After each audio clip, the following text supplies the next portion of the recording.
Loss of signal, Meridian, the comms officer barked, fingers tearing across his interface. Elena Voss was already moving toward the tactical display when the icon blinked from green to nothing. No static, no telemetry spike, no warning of any kind. 1 second the ship was there. The next it simply wasn't, and her sister's youngest, 23 years old, 3 months into her first deployment, was on that ship. Maya. Voss felt the name rot and killed it where it stood. There would be time to feel something later, or there wouldn't. Either way, it had no business on this bridge right now. Ocular feed, left flank, she said, and her voice came out steadier than she had any right to expect. The screen blinked. Where the Meridian had been a heartbeat prior, there was only a jagged, expanding ring of shredded insulation and flash-frozen alloy shards, glinting dully in the dark. No heat signature, no structural integrity alarms. The ship hadn't just been destroyed, its forward section had been sheared cleanly away from the universe. Range, 78,000 kilometers in closing. Tactical Officer Marcus Webb's voice climbed an octave he probably didn't notice. No active radar, no LiDAR, no thermal bloom. It's not behaving like a ship, Commander. The wrongness of it hit Voss the moment she looked at the main feed. This wasn't a stealth coating built to swallow radar. The hull surface didn't reflect or refract starlight so much as fold around it, bending the stars behind it into long, wrong arcs that made her eyes ache to track. No visible seams, no apparent propulsion, nothing her mind could find a comfortable name for. Keep the railguns spun up, she said. Don't let the capacitors bleed off. A slow ripple traveled the alien hull, bow to stern. An instant later, the Taro's icon vanished exactly as the Meridians had. "Impact!" Webb shouted, then caught himself. "No, wait, no kinetic reading, just an energy spike, terawatt range, then nothing. She's gone, Commander." 2 ships. Voss had read both crew manifests 3 days earlier, memorizing names the way she'd been trained to. A commander who knew her people's names made better decisions than one who didn't. That was the theory, anyway. Knowing those names had done nothing at all to save them. She wondered distantly whether anyone aboard the Meridian had known they were dying, or whether it had simply been a thought mid-sentence and then nothing. She hoped it was the second one. She hoped it for Maya especially, and hated herself a little for needing to. "Target the center mass," she said. "All batteries, fire on my mark. Linked salvos, fire." The Resolute bucked beneath her boots as the railguns cracked, magnetic coils hurling 500-pound tungsten slugs into the dark at 70 kilometers a second, the violence of it bone-deep and rhythmic. On the display, a shimmer bloomed around the alien hull. It contracted tighter wherever a slug struck home, swallowing each impact, leaving the surface beneath untouched. "No effect," Webb said. "It's not blocking them, it's digesting them." "Commander!" comms shouted. "Bellwether is breaking formation. Full burn, pushing past safe thermal limits." Voss looked at the tactical map. The alien hull had begun pulsing faster along its bow, and the projected line of its next strike didn't point toward the rogue escort. It pointed straight at the Resolute. "Aldridge, pull back!" She slammed the fleet-wide override. "Captain, abort the burn. That's an order." The radio hissed. Then his voice cut through, flat and terribly calm. "Keep your guns hot, Elena. Make it count." "Don't." She had no breath left to say it out loud. The word died somewhere behind her teeth. A half-second before the alien hull released, the Bellwether's icon crossed into the strike's path. A single pulse of distorted light didn't simply hit the ship. It seemed to unravel the space the ship occupied. The Resolute's dampeners groaned under the backwash. When the glare cleared, the Bellwether was simply gone, and 93 people had bought her 90 seconds with their lives. She would not have time to learn their names. She understood that even as the thought formed, and filed it away with everything else she wasn't allowed to feel yet. "Spectral data's in." Webb's hands flew across a console, smoking faintly at one corner.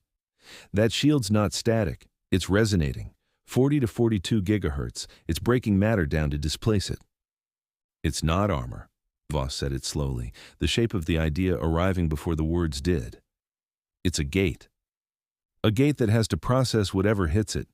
Webb's face had gone pale under the console lighting. "Clean impacts. It eats fine, one at a time. But flood it. more debris than it can chew before the next bite lands. It chokes.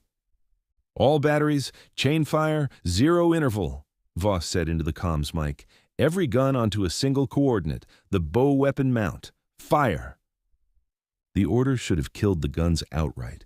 3 seconds in, a bank of breakers along the aft bulkhead blew in a shower of sparks, and the bridge lights dropped to half power, throwing half her crew into shadow mid-motion. The air handlers shrieked, straining to keep pace with heat the coils were never built to shed. A thick smell of scorched insulation rolled across the bridge, ozone underneath it sharp enough to taste. "Gun 3's overheating past red line," someone shouted from a side station. 12 seconds to thermal lockout." "Override the lockout," Voss said. "Burn it out if you have to. Keep firing." The deck shuddered hard enough that she had to brace one hand against the console. Somewhere above her, a support strut groaned under stress it had never been built to carry. A second breaker bank failed, and the rear half of the bridge dropped into near darkness, emergency lighting flickering on in a sickly red that did nothing to cut through the haze now gathering near the ceiling. In the smoke, and the dark, and the screaming of metal. For one strange moment, Voss thought of Maya asleep on her shoulder at some family dinner a decade gone, small and warm and entirely unaware that one day a woman who looked nothing like a soldier would grow up wanting the stars badly enough to die reaching for them. She put it away. There would be time, or there wouldn't. On the display, the pulsing shimmer around that single coordinate began to stutter as the volume of fractured slug debris overwhelmed whatever process was meant to consume it. The next salvo passed clean through the gap, as though the alien hull had briefly stopped existing. The strike tore a wound low on the hull.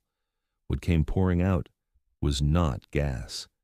It hit the vacuum and seized instantly into a glittering, slow-tumbling cloud of crystalline particulate, dense and iridescent, throwing starlight back in fractured colors that had no business existing outside a furnace. It didn't expand the way a vented atmosphere should. It hung there, heavy and unnatural, as though the ship were bleeding something that froze the moment it touched open space and simply refused to thin. A tremor ran the length of the hull, and this time it was real. The pulse along its bow went dark. "Sustain it," Voss said, raising her voice over alarms now layered 3 deep across the bridge. "Don't let it close." "Gun 3 is gone, Commander. Full burnout." The side station's report came clipped, fast. "Guns 1 and 4 are still feeding, but we're pulling reserve power from life support to keep them hot." "Pull it," Voss said. "We breathe stale air or we don't breathe at all."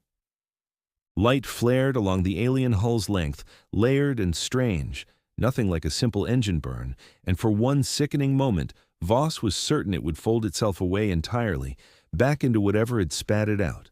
Instead, the light sputtered and collapsed. The vast, wounded shape on her screen began to drift, broken, trailing its heavy, glittering cloud of frozen debris into the dark. "Cease fire." The words came out smaller than she meant them to. The guns fell silent, and into that silence rushed everything the fight had buried. The cooling fans, what remained of them, whined down through ragged, uneven cycles. The bridge lights stayed locked at half power, throwing long shadows across consoles, still smoking faintly in 3 places. Behind her, a junior officer was crying quietly and trying very hard to pretend he wasn't, and nobody had the energy left to pretend not to notice. Voss kept both hands flat against the console. She wasn't certain her legs would hold her without it. 3 crew manifests sat open on her display, waiting on her authorization to transmit. 193 names in all. She found Maya's first, because some part of her had been looking for it the whole fight without admitting it, and let herself hold it for exactly 1 breath. A girl who used to fall asleep on her shoulder during family dinners, who had grown up wanting nothing more than to see the stars up close.